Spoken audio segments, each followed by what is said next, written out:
Good afternoon, Badass Artists. I'm Mia Luyando.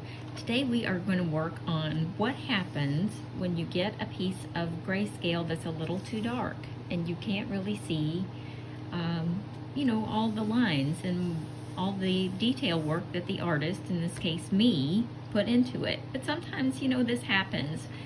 Today we're in our book, Blackwater Bayou, and, sometimes it happens that you just get a copy that's printed a little too dark.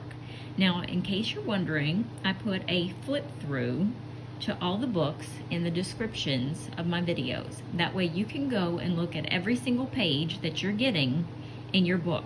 So you can look at it page by page before you make a decision to buy.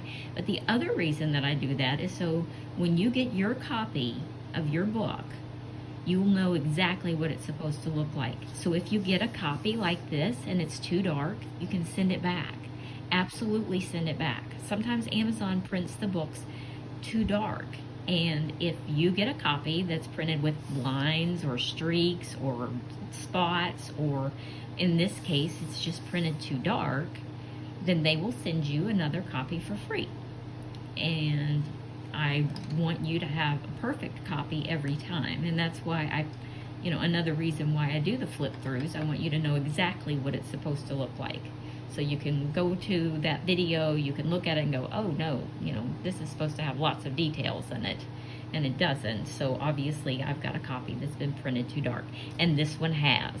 And that's why I wanted to show you today that, I want you to get a perfect copy every time. But sometimes you just don't want to wait. Like I didn't want to wait for a new copy to come. And we can work around darkly colored grayscale, because you might get a copy of a book that isn't from Amazon, that might have a different return policy, or something that you've purchased and you just want to know how to color over dark grayscale. So that is what we're going to learn today. So I am still using the Posca pencils, in case you haven't seen some of those older videos. Posca is usually known for their markers. They make a whole line of acrylic markers. They're famous for them. And a lot of people don't even know that Posca makes a pencil, but they do. It's an oil-based pencil. It's kind of a harder leaded pencil. It holds its point a little longer. I'm a fan of them. I like them. So for those of you that are interested in checking them out, I will put a link in the description below. So let's jump in. Let's say, you've gotten this book and you're coloring and you're like, I want to put lots of details in here, but it's just a little dark and you can't find your way. So we are going to color. We're just going to treat this like everything is just fine right now. We're taking this kind of dark brown color. We're going to work in to the areas that we can see just fine. Now this is a little nest made of twigs and grasses and pieces of fluff. So we're going to make it look exactly like that. We're going to weave in all of these colors. So for those of you at home who are following along, you don't have to have Posca pencils. Just grab something similar and follow along with us. For those of you who are just watching, welcome. Grab a chair, get comfortable, grab a snack, get some coffee, get some tea, get a cocktail. I'm sure it's 5 o'clock somewhere. And just get cozy and watch us as we journey through this little nest, adding bits of fluff and twigs. And we are going to make this look like it wasn't printed too dark at all, because we're in charge and we're going to boss these pencils around and make them do exactly what we want them to do. So I'm just going to take this on around.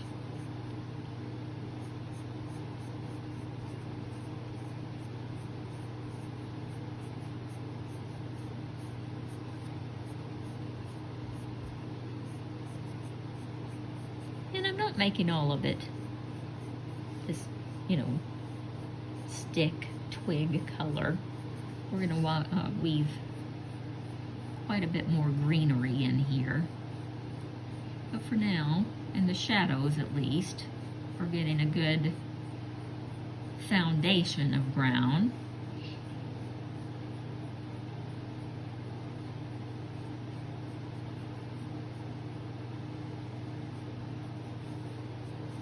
Now also, at the bottom,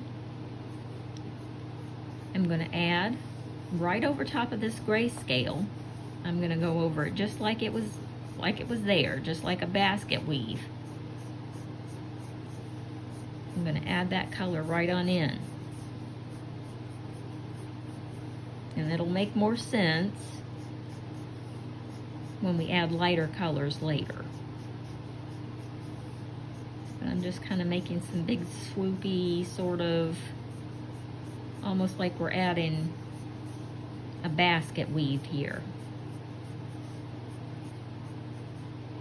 Okay, now I'm going to get kind of like an army, sort of an army green color. And I'm going to weave this in.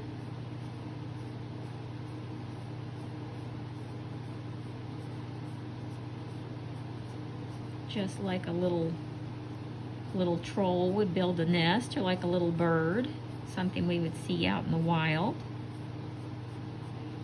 And now this is moss. We're going to color the top part of this. I'm going to go in with a couple of other colors.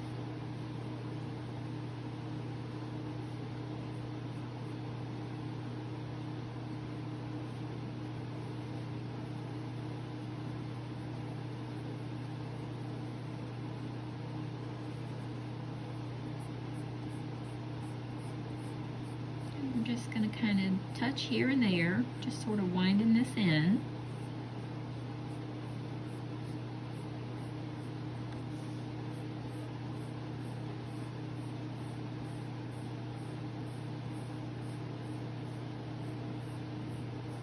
And it's all just sort of woven together. And you don't have to be really particular about it, just sort of brush here and there, adding this color in.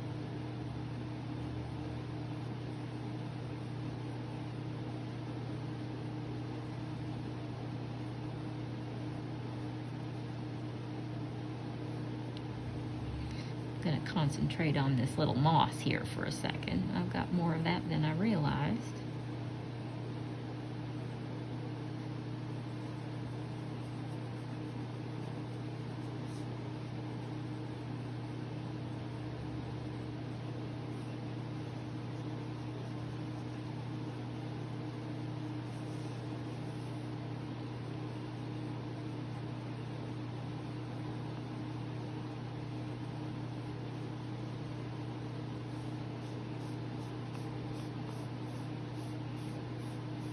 Just kind of bring this right around. Don't be afraid to get it right up in the fingers where he's hanging on.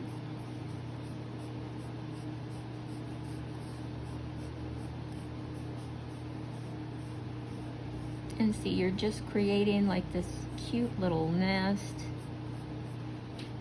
Everything's just going to kind of weave itself together. And we're not even paying any attention to the fact that it was printed too dark. We're just creating this nest ourselves.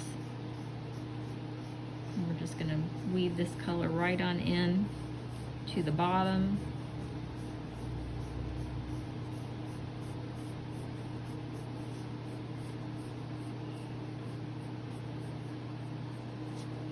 And it's going to be darker on the bottom anyway. But maybe not quite that dark. They really didn't do me a favor with that. But I'm working this green in as well.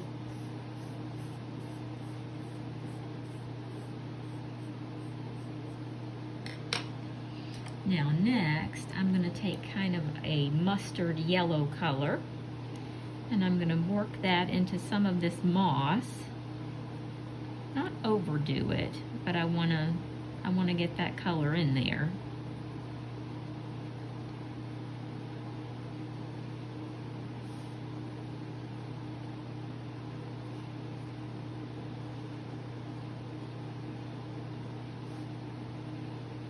Just kind of get that in here and there.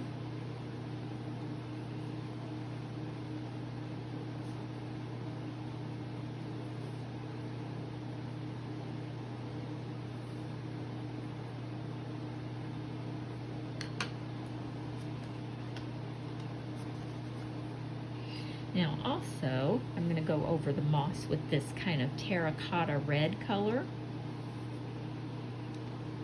And I'm going to add that sparingly, but I'm going to add it. Because moss comes in all sorts of colors. And this is probably filled with some wildflowers and who knows what. We're going to give it just a little pop of color here.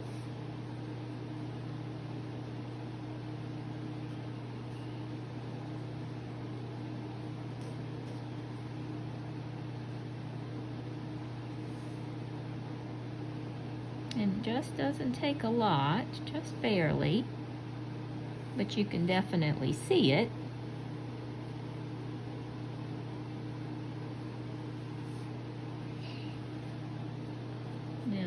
Just kind of set this to the side. I don't want to overdo it with that color. Now I'm going to take a light cream color and I'm going to continue on down in the bottom area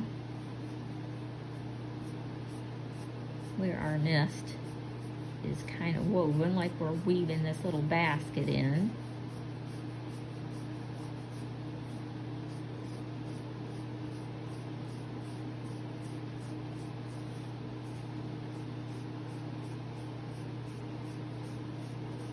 And we're just going right over that grayscale. The lighter the color, the better it's going to show up on the darker grayscale. So we're just sort of working backwards. We're working from dark to light on this.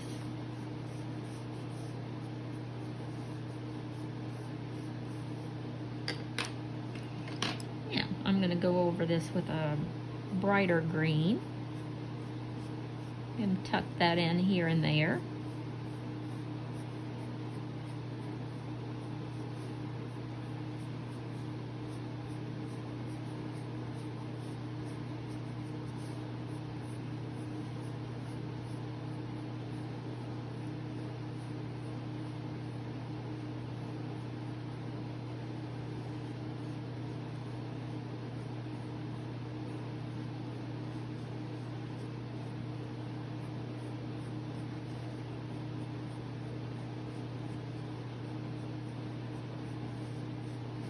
And I'm going to kind of keep this green on the outer area of the lower part. I don't want it to be too bright all the way across. I want the light to sort of stay right on the outer area and right around here. But I am going to add a little bit of it closer up towards the hands.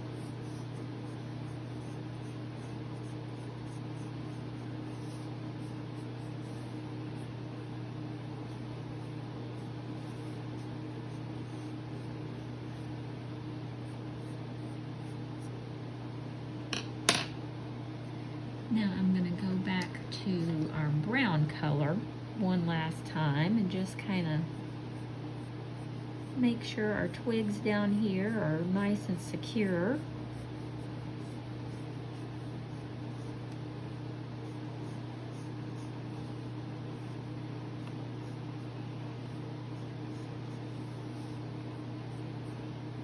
And there we go.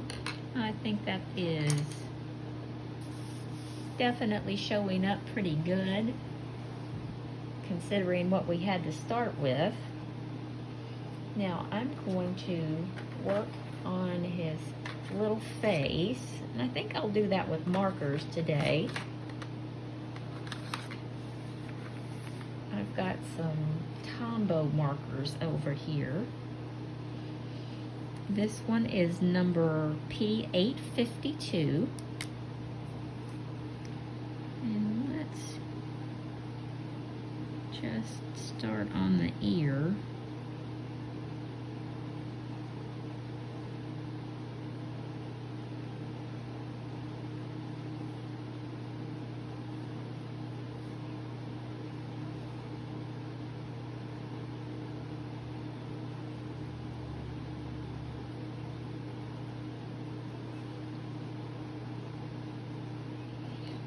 probably go over this with some pencils as well.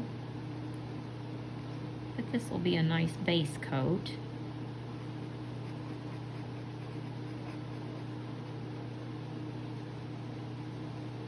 Just keep your circles small and short and close together to avoid streaking. That doesn't guarantee you won't streak, but it does help a little bit.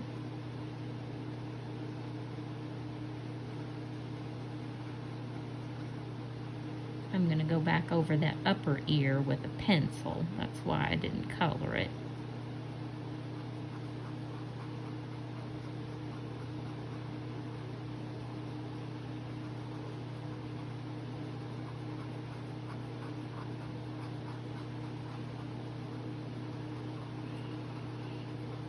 Kind of feels like my marker's getting a little light on ink.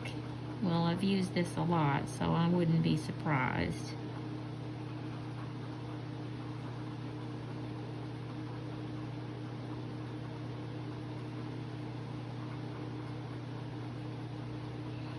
And what do you do when your marker starts to get low on ink? Well, make sure you store your markers laying sideways. That's always a good policy. You don't want to drain the color from either end of the marker. Sometimes the felt can get frayed on the end. Sometimes just a tip, put the tip in some water, can get them going again. Not submerged, just touch the tip barely to some water and shake it real good. That can get it going again sometimes. But sometimes they're just out of ink and we have to buy some new ones. That's always a sad day, but you know, we're artists. We use our products.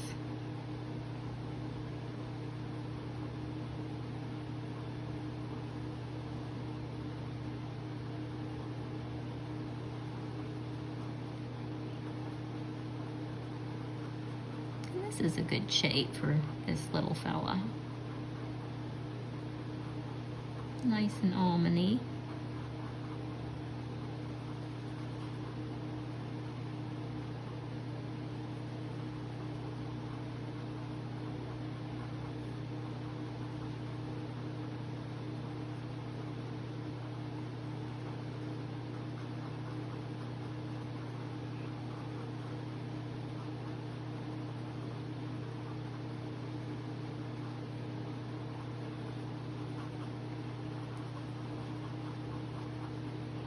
Just take your time. Now you don't have to do this with markers, obviously. You can do this with pencils. You can do this with paint. You can do this however you like. You are in charge.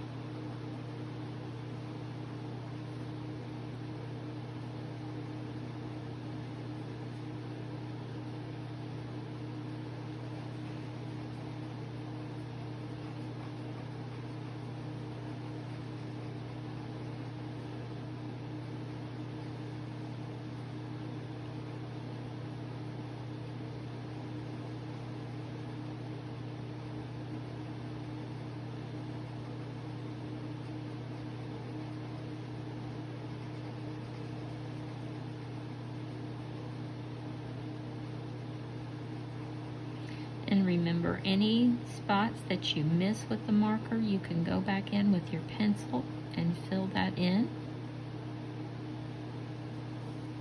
Now I'll make sure I get these little hands. If you found this video helpful today, I definitely hope you'll give me a thumbs up. I know I sound like a broken record. I say it all the time, but it helps the channel so much when you do that, and it's free and it only takes a second to do it. I hope you will. I hope also that you'll subscribe to the channel. That way you'll always know when I upload a new video. I try to get 2 or 3 up every week. And I think that does it for us for today. We're going to smooth all of this out, and when we come back next time, we will work on the outfit and the background. But today's lesson was mainly about making sure we don't get discouraged if we get a piece of work, if we get a coloring book that the grayscale was colored in too darkly by the printer. If that happens, if you get one of my books and it was printed too darkly, send it back, get a better copy. But if you're just like me and you just are impatient, you want to start coloring right away, you can use lighter colors and it's like it never happened. Don't get discouraged. Okay, everybody, thanks for joining me this afternoon. I had such a fun time with you. I will see you next time.